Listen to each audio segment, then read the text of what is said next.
Hello and welcome back to my channel. My name is Lena. Well, I feel a little bit guilty because I promised Deborah Adams that I would finish off this sheet on a stream. And mostly because, I used collage pieces from her Happy Mail. But what happened was that I found a good spot in my garden, and then I decided to finish it outside. So hopefully you guys are not like totally disappointed, but I don't even recall what kind of steps I did, because all I did was that I took out with me this box of oil pastels, and then also these inexpensive liners for painting on stone, and then I finished it up. And it was so nice to sit outside. We have had some really hot days, but in the evening and especially in the early hours of the morning, it's just a little bit chillier. So I really enjoyed sitting outside in the shade. And what I also enjoyed was to work with this abstract face. It's new to me, so I wanted to push it even further and use more, use everything that I could take out of Deborah Adams' beautiful jelly printed pieces of paper. So outside I continued with the abstract theme and made this one, and it's different in many ways. I still am fond of that line work, where you kind of use some very simple lines to draw up a face, and I'm struggling so much. I'm dipping my toes in abstract. It's harder than you guys think, So I'm struggling with, trying to make abstract clothes down here that's not like totally showing you what to think, and then this is like a scarf in my imagination that continues behind her hair. So but I think it's mostly about colors. What I love about this sheet right here is mixing up the colors. So not so much, what's on it, and maybe that's a good gateway into trying to do something with abstract stuff. And then this week I have watched Kathy Arbour, where she's jelly printing with flowers on her jelly plate, and I had my own little jelly session, and I tried to, maybe I should show you those papers. Yeah, so here they are. The colors that I used was green, and then buff titanium, a warm gray, and then a burnt green earth, and then on some of them this raw sienna. And I liked the ones that came out with the green tones. So yeah, but what Kathy Arbour showed was first to place the plants on the jelly plate, and the jelly plate is coated with black paint. So you pull off this sheet as kind of, the first layer, and then you let it dry, and then you coat your plate with what colors you want for the background. Not all of my prints came out like totally neat. Like this one is a good example. Like, what is this, right? But I think I can still use some of this in scraps. So if you imagine that you tear it down in small pieces, it might still be useful. There's also this thing about warming up your plate. So these prints are actually the first one where you can see that I needed to clean off my plate before I get a better print. So here's actually a good example of a dirty plate, and then I wiped it back clean. So sometimes it's good to leave your plate kind of messy, dirty for having a grungy pull, and sometimes it just leaves a striation that's not neat to look at. Don't ask what this is. But like I said, those ones with the green tones in it are really likable. I think it's because it's nature, that's the motive. So yeah, they're likable.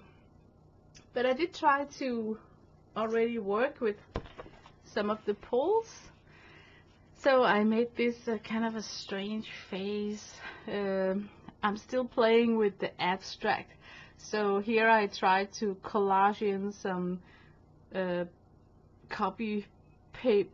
It's from something that I once made from an art piece that I copied and printed out and then pasted to this page, and then used some of the prints from the jelly for the background. Really likable, really likable. But yeah, let's look at the next sheet, because I already prepared the next sheet that I want to work on, and it's this one. So what I did was I simply just took these pages and glued on some really huge chunks of it on this sheet, and then I'm thinking that today I would try and play with it and see what it turns out to be. There is a channel here on YouTube, and it's called Michelle the Painter, and she had an acrylic tutorial where she showed this image here. This is my try on it, my take on it.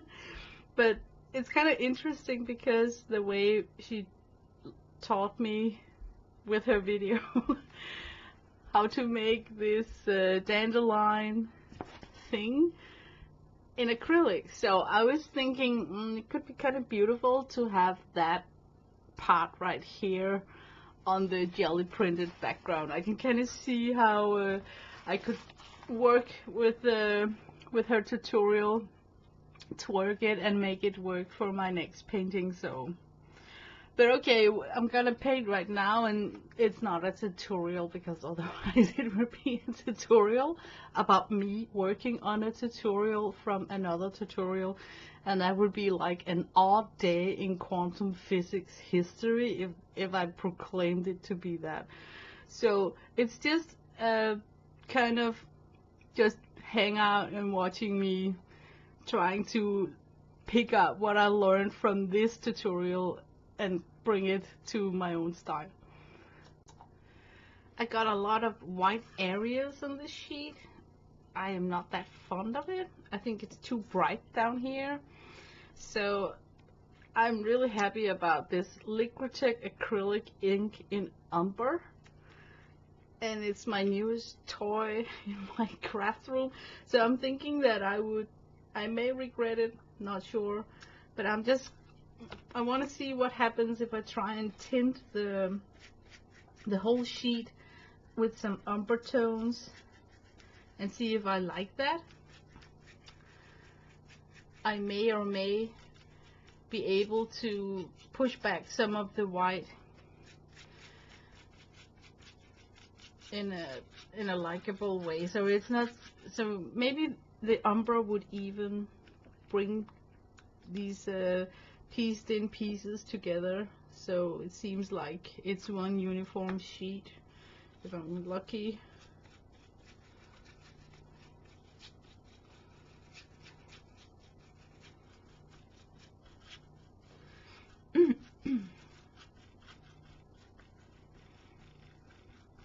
I think I could dip the brush in water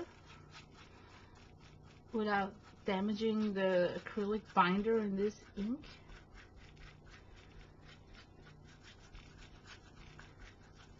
It's so new to me to work with inks. It's not my forte. I think it's because it's so super permanent. Once it's down, it's just there. So there's like no regrets. Should I? Yes, I should. Shouldn't I? Okay, I shouldn't cover everything. Oops.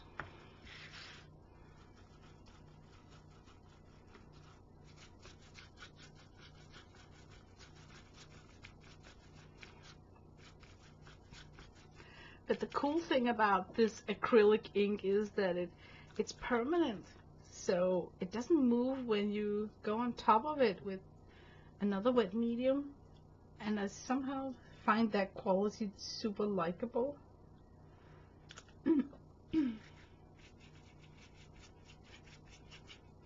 I think the reason why I lean towards the umber in the set of acrylics, the inks that I bought, is because it's super transparent.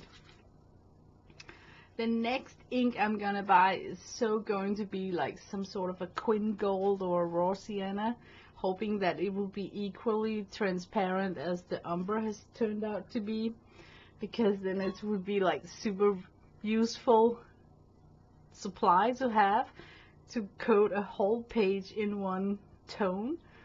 So if I had that Quin Gold, I would definitely work on this area up here, making that Quin Gold.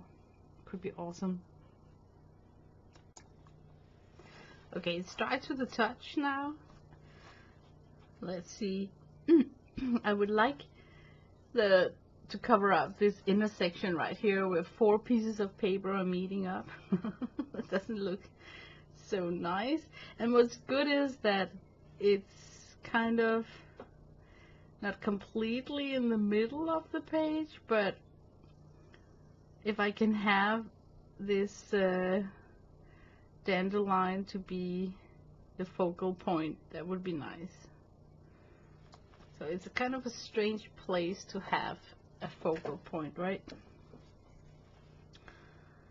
But if we make one down here, or maybe up here, it will not look so misplaced.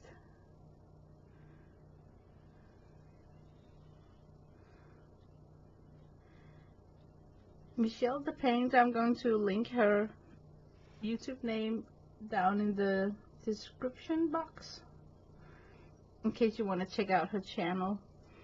She's got a lot of tutorials. All of them are in acrylic, and what's so fun about her tutorials is that she's like she called it like paint and sip, because she's having she's enjoying a glass of red wine or whatever she's drinking and then she uses that as intermissions in between the drying layer, you know. She's just telling you to take a break and take a sip and then come back, and then she starts up the next portion of her painting. And I just thought it was kind of funny, you know. Oh, I'm sorry.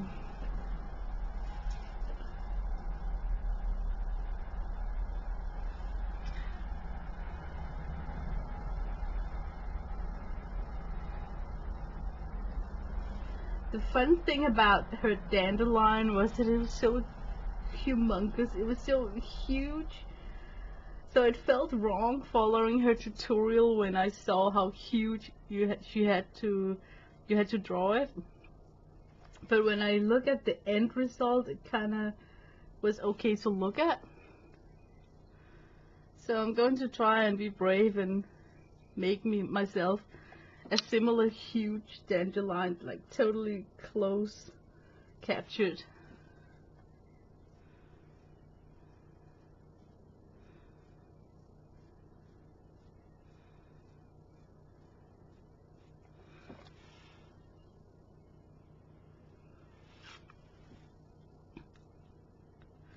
This might be a little bit tedious to watch, so I think that I'm going to have a mix in this upload of fast painting where I do some voiceover.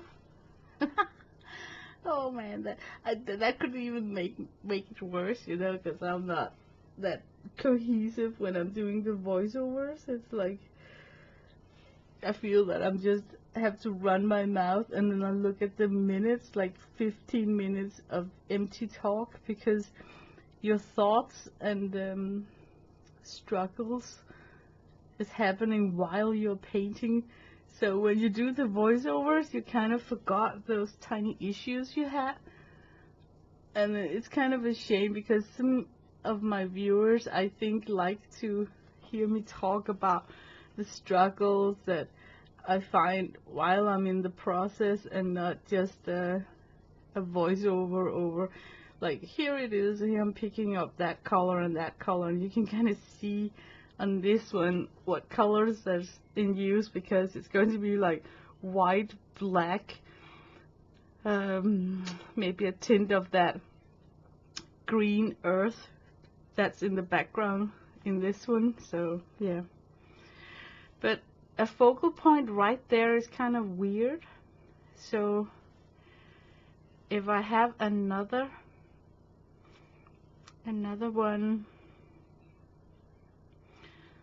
or maybe I should try and put in some grass to frame in this bottom part down here.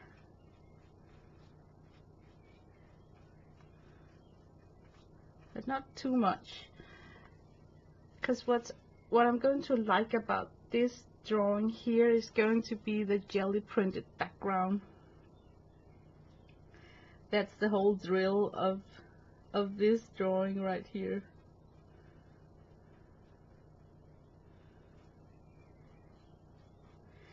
I'm totally wondering if it could really stay this simple.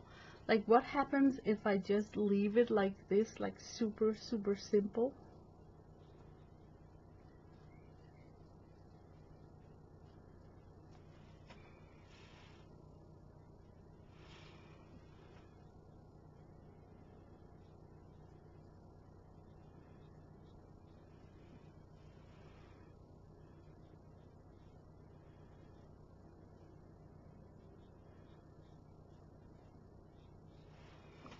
Maybe I should try. Let's try just leaving it super simple. Yeah, that could be fun actually. These jelly prints are made from some colors that I think that I would try and reuse in this dandelion, so that it becomes this dark, almost like monochromatic piece in the end. So I got the burnt green earth here, the buff titanium, and the raw sienna. So I'm thinking about trying to see if it works just with these very limited colors.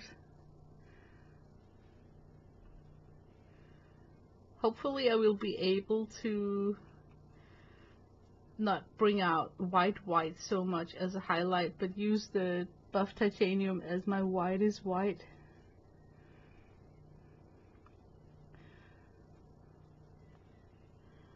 But time will show.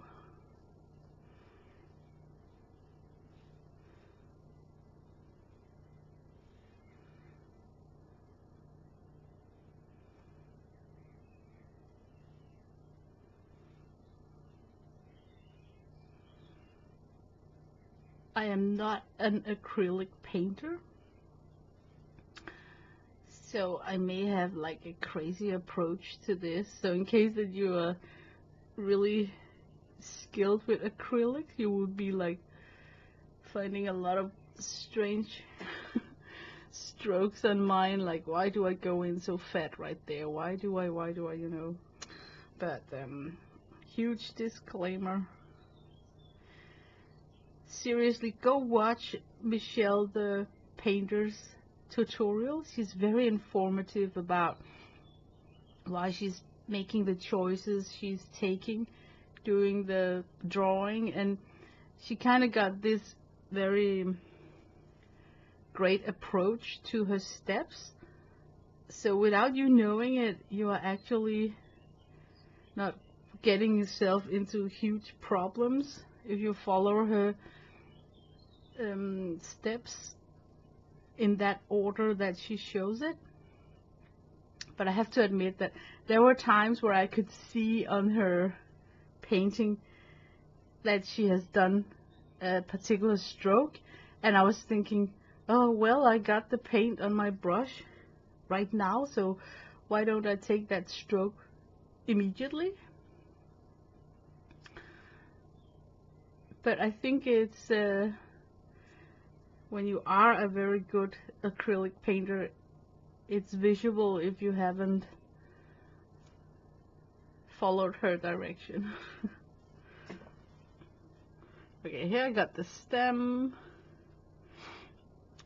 Now I would try to just dip in this green in the raw sienna and see if I get a dark, but still a little bit lighter than black application. Yeah, it's working a little bit. I think I need more of this to make it brighter.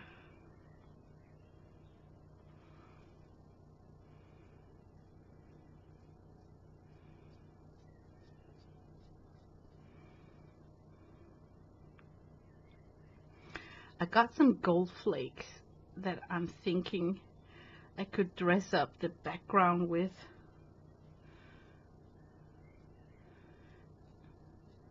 It is so strange having to paint this painting but wanting the background to be the beautiful part of it, because I really enjoyed those jelly prints, but I'm also thinking that it's a starting point for something else. Like, of course they can stand alone if you mount them on cardstock and then use it as a card base, but I kind of want to play with them in paintings.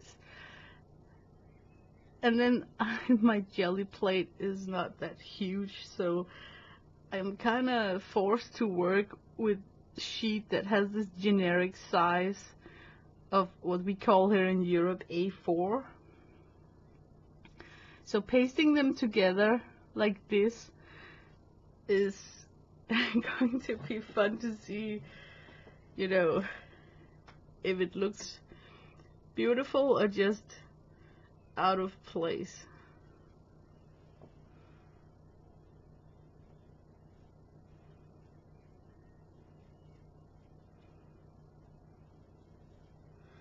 I'm just painting the tip of these grass.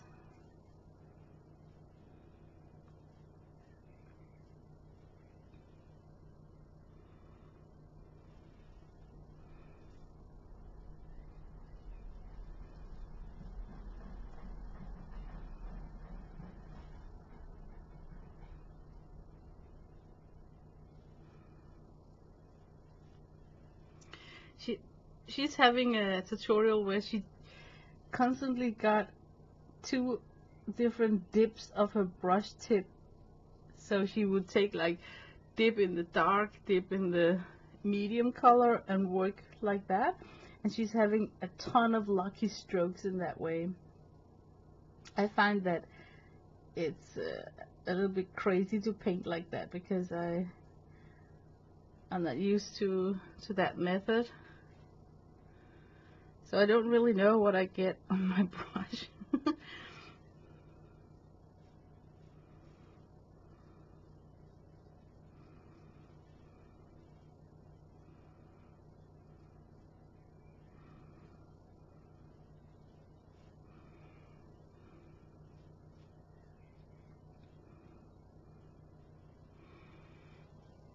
Okay, I should let this dry up and come back. Okay, so it's kind of dried. I think I should show up close what I got so far.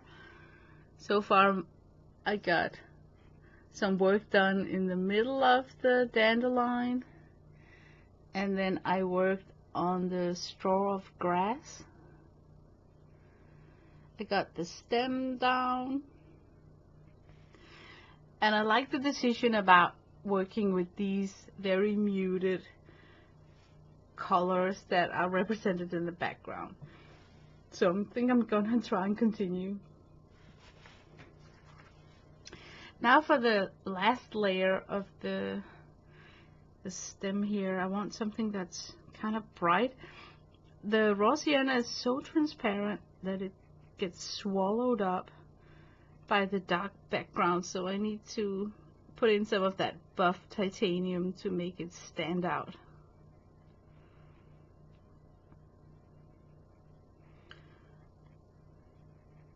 Okay, maybe this color here is maybe it's a little bit too bright.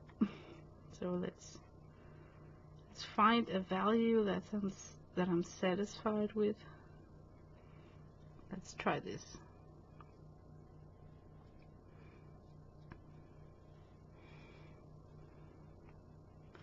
I just dipped my brush in a little bit of water to make the paint easier to apply.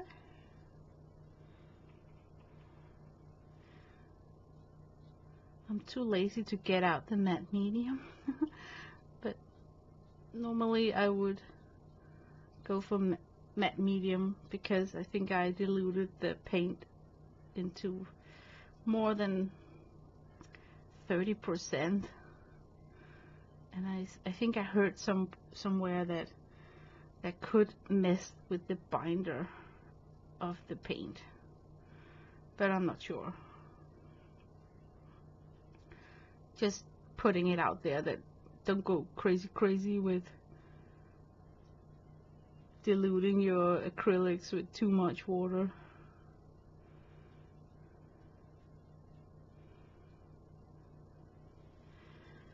Okay, and then I'm gonna take and bring back some of the black.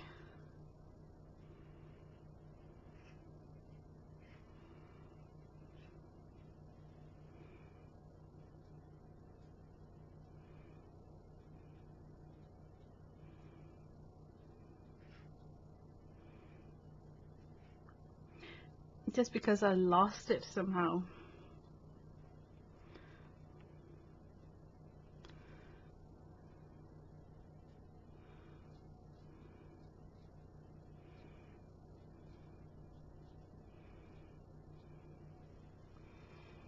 Am I satisfied? I don't know yet.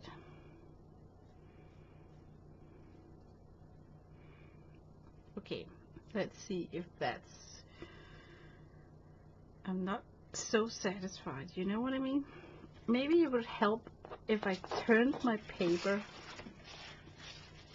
because sometimes when you flip and turn your sheet, you get a different kind of stroke with your brush.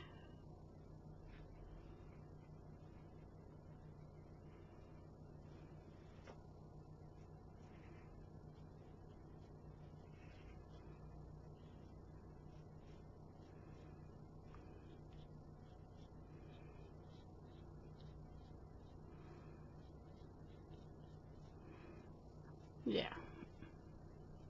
The only thing I'm aiming for here is actually just some sort of dimension. I think mixing up light and dark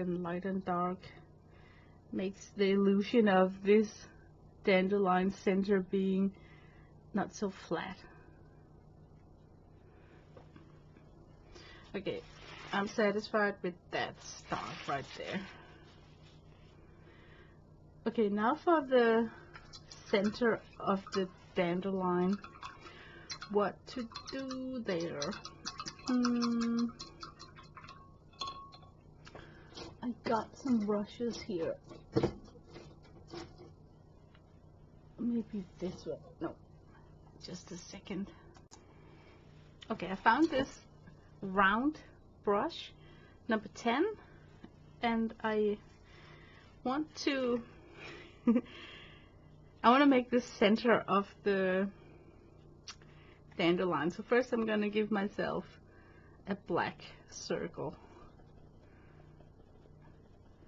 just so if I'm so lucky that I can hit only the center of this circle, the edge will be in a dark color to show some dimension. And then I simply just think that I'll try and dip it into these 3 colors.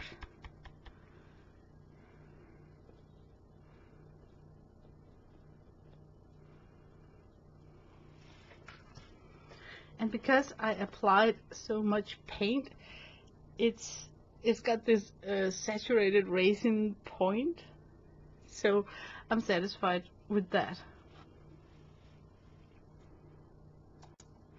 Okay, and now I need to make those white fluffy things that the seeds are flying with. Ain't I just so good at explaining? I know. Oh man. Their heads are not totally white, so I'm gonna do like Michelle the painter suggested, which is to kind of make some crisscross pattern at the end of the flower head.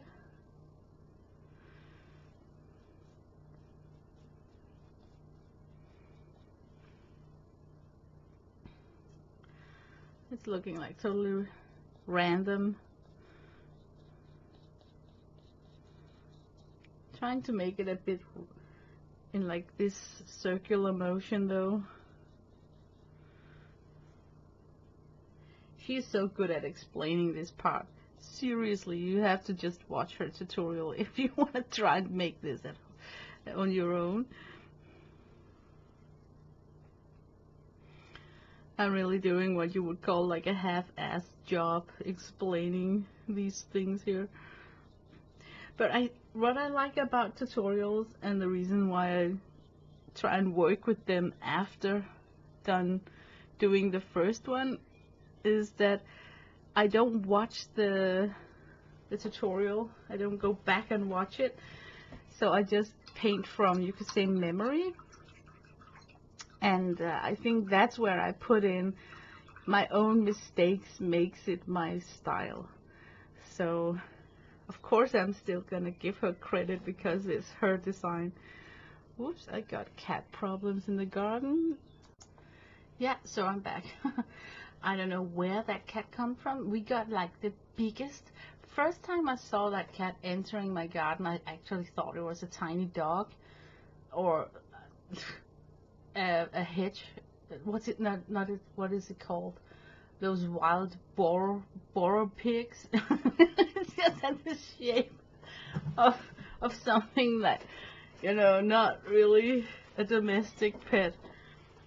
But I chase him out. I think he's here because we have that ferret cat, which is a non-neutered male, and those two are just totally fighting over the area around this garden. Okay, that white fluffy thing, and I'm sorry I sound like a 5-year-old because I don't know the name for it. It's made up with a dry brush technique. I really suck at it.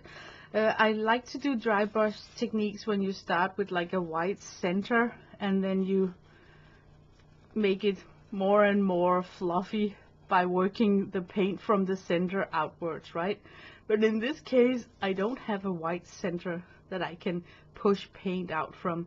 I have to start from the outer brim. So I find that it's getting prettier if I do like this, that I simply just take my dry brush and kickstart it on a piece of dry paper and then slowly in circular motions try to apply it. Of course this has to be dry when you do this, otherwise if you bump into like a wet paint area, you will contaminate the white on your brush. Okay, see how now I got like too much paint on the brush.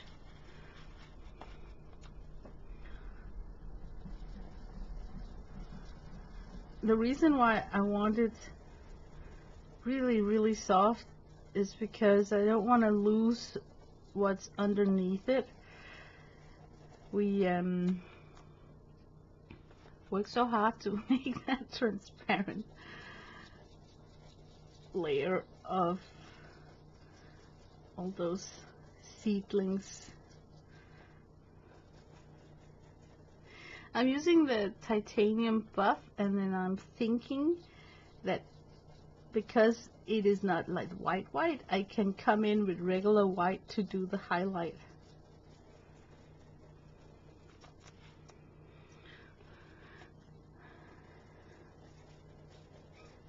I totally like what I see. What does the camera pick up? Not so much. In the tutorial, she also told you to do some of these cloudy white things in the background to kind of show that it's just not a singular dandelion, but give the impression of there could be more in the background. So I'm just gonna try and do the same.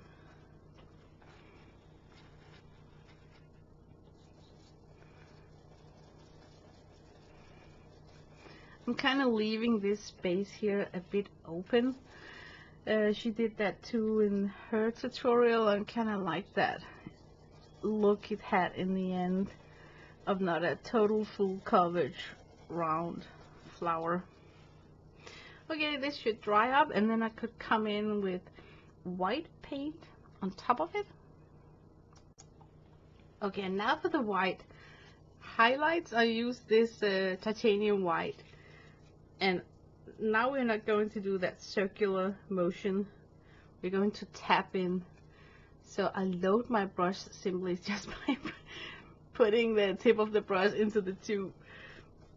I don't want to like squeeze out a huge puddle, because I actually don't need a lot.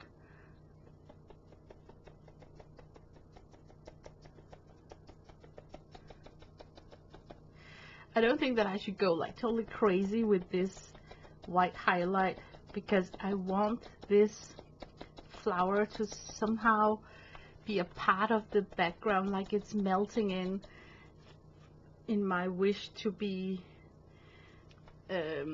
finishing off this painting, showing the background as some sort of the focal point.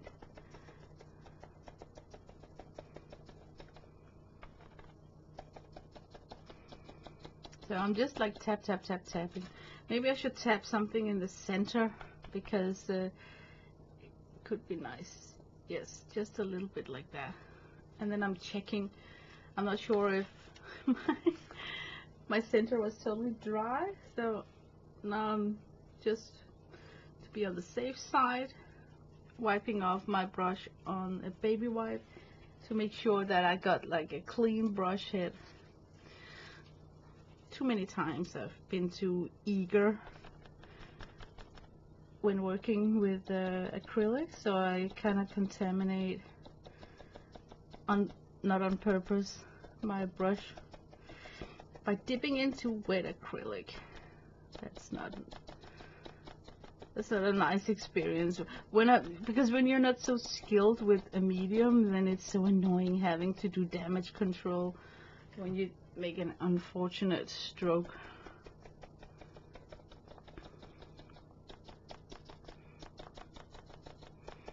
Okay, yay. I like it a lot.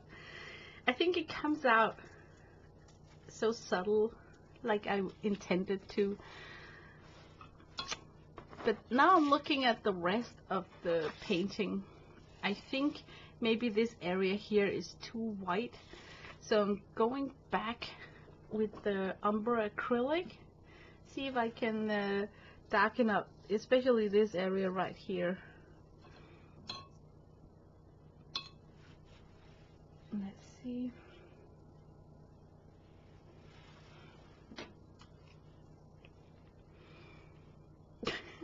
I have to open it off camera. Okay, I got it open. I can't remember if I remember to shake it, but okay, it's not been that long since I used it last.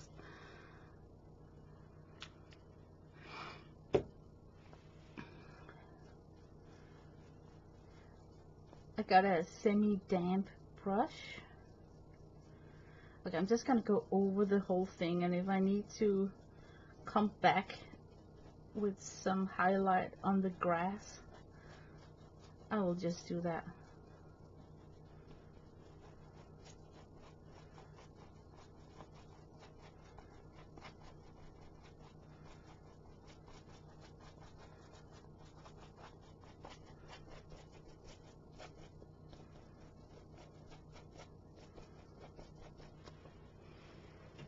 That's a nice job right there, right?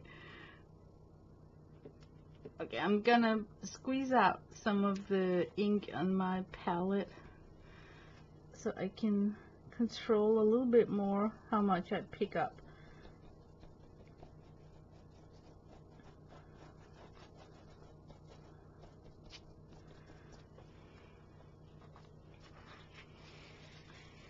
Down here I also think it could be a little tone darker.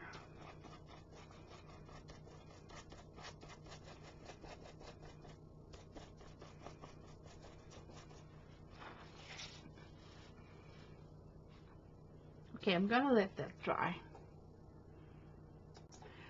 So I come back, it's dry. I actually think it looks finished.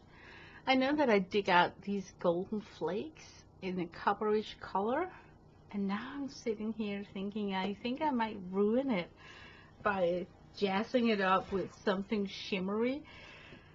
I like the nature, raw nature kind of look that it has. So I think I'm gonna call this one done.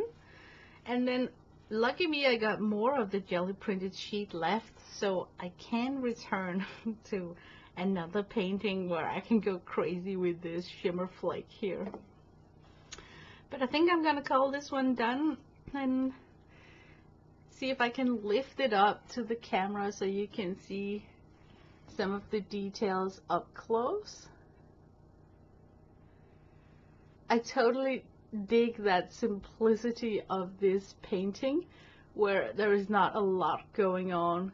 I know that on the original tutorial she's got like dancing fairies grabbing the seeds from the dandelion, flying off in the wind, you know, a lot of action going on. But I kind of like the still calm, just simple, not so much going on in this because it got this super busy background. But I totally like it. Thanks for following me in this stream. I hope that you enjoyed it. So see you out there in YouTube land. And oh, happy 4th of July for those who are from the US, and may you have a great weekend. Bye bye.